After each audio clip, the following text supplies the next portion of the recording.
Ayda, ana, mən italaq da. Ana deyir ki, yox, zəhləm gedir, itin tükləri töküləcək. Yox, yox, mən istəmirəm.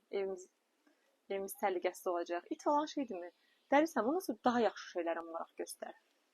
Xarici valideyn deyir ki, it sənin xoşuna gəldi, yox. Çox sevimlidir məncə də.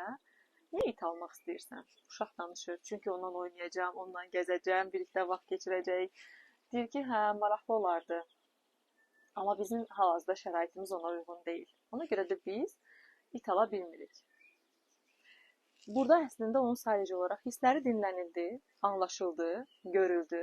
Uşaq özünü dəyərli hiss edir, hisslərini də önəmli hiss edir. Sadəcə olaraq buna şərait yoxdur və burada bu nöqtə də çox önəmlidir. Hal-hazırda bizim buna şəraitimiz yoxdur. Bəlkə gələcəkdə bir də bunu düşünərik. Əslində hisslərini dinləmək tamamilə budur. Uşağın hisslərini dinləyirsən, anlayırsan, görürsən. Amma yenə də qərarı son anda sən verirsən və bu qərarı ona düzgün açıqlayırsan və uşaq öz hisslərini adlandırmağa başlayır, düzgün idarə etməyə başlayır və məntiqli qərar verməyə və seçim etməyə başlayır.